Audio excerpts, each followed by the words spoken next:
Cowboys play Sunday night in New Jersey against the Giants. Then in the same stadium, Aaron Rodgers makes his New York Jets debut Monday night as his team hosts the Bills. Troy Aikman will be in the booth for Monday Night Football. I talked with the Hall of Famer today about a number of things, including this. As he watches Rodgers start over with a new team, does it make Aikman wish that maybe he had worked with another team late in his career? I did entertain the thought a couple of different times. I thought there for a split second that I wouldn't retire when I did, and I may come back and play for a team in that 2001 season. That didn't happen. And then I had a couple of other opportunities to come out of retirement and play. But as enticing as it was, I knew there would come a time, like right now, when even if you wanted to come back and play, you can't. But looking back on it, I'm really glad I never did. I'm really proud of the fact that I only played for one organization, and who knows what that might have looked like had I have come out and played, as to whether or not I would have been able to just jump right back in and have the job that I had at the time with Fox. But you know, we've seen a lot more of it when you're talking about guys like Joe Montana and Tom Brady and Peyton Manning and now Aaron Rodgers. No one is really off limits anymore as far as going somewhere else and playing. Cowboys Giants Sunday night. Dak Prescott, so much has been made of his interception total last year. What's your confidence level in terms of Dak kind of returning to form? Because it hasn't been his history to be a big turnover guy. You could say that last year was somewhat of an aberration in that regard. Yeah, I've looked at all the interceptions he's thrown. I really feel, and it's typical. I mean, the quarterback, if the ball's intercepted, it's on the quarterback's stats, and that's the way it happens. But I just don't.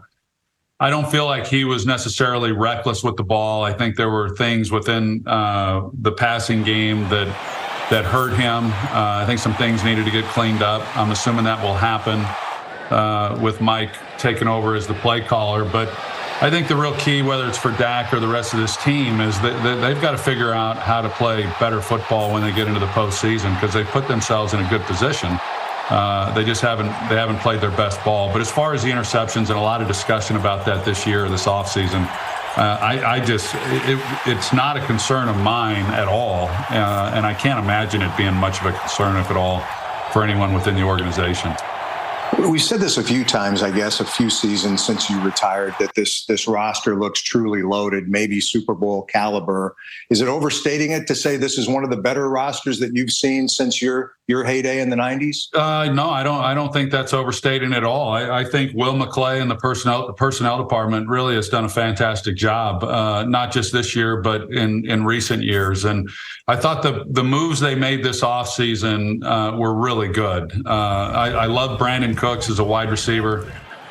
Being able to bring him in and give up no more than what they had to. And in addition to him, Stephon Gilmore, who I still think is an outstanding player. And they did it, like I said, without having to really mortgage any real future picks to the most extent. So I think they've gotten better, but I also think Philadelphia's gotten better. I really like where the East is right now. I think that I think that's good. I really do. I think it was good for us when we played, and nobody cares about back when I played. But I think that if the division is competitive as it has been at the top, last year it was strong, of course, with the Giants coming along as well. I expect Washington to surprise some people this year if they get consistent play out of the quarterback. And so if they're tested within the division, I like what that looks like then going into the postseason. Back on Free for All, continuing with Troy Aikman. Aikman's thoughts now about the continued omission of Jimmy Johnson from the team's Ring of Honor. More now from our conversation earlier today. You were on the Fox set in Canton a couple of years ago when Jerry told the world that Jimmy was going to go into the Ring of Honor. DeMarcus Ware deservingly will go in this year, but apparently Jimmy's going to have to wait at least another year. Is that disappointing to you? Yeah, it's beyond disappointing. I speak for myself, but I also think I speak for everyone who played on those teams that Jimmy coached. I wouldn't be in the Pro Football Hall of Fame, nor would Emmett or Michael or Charles Haley or anyone else if it weren't for what Jimmy meant to those teams. And for him not to be represented, he is represented in the Pro Football Hall of Fame. And, you know, we all know why he's not in the Ring of Honor. Everyone who's gone into the Pro Football Hall of Fame is in the Ring of Honor. Jerry did say that he would go in. We thought it would have happened by now. Yeah, it's a big disappointment to me. And not to push it here, is this a conversation you've ever had with Jerry? It's any of my business. Yeah, I've talked to him about it, about the time that he said he was going in, as a matter of fact. But yeah, there's not really much to say. It's, I just thought it was the Dallas Cowboys Ring of Honor.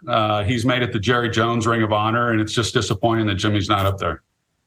Finally, I enjoyed your sit down with your friend and former teammate Deion Sanders, and to see what his team did in Fort Worth Saturday was really, really impressive.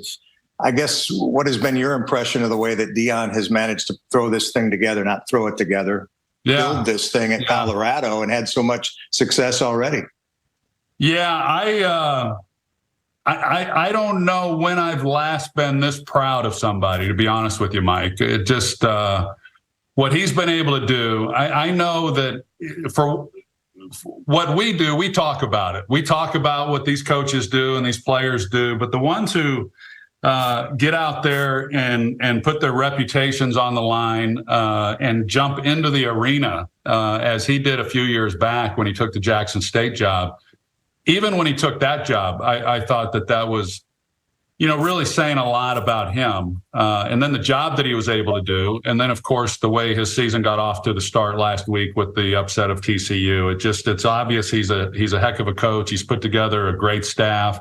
He relates extremely well to these players. I think this is fair to say. I think he's far more old school as a coach than he was as a player. He's still the showman that he always has been. He relates, like I said, these kids, they love playing for him. And I'm a big fan. I love the guy to death, and I'll be pulling for him each and every week. All right, Troy, have a great year on Monday Night Football. Jets, Bills to kick it off on Monday. Again, have a great season. Thanks for the time. Thank you, Mike. You bet.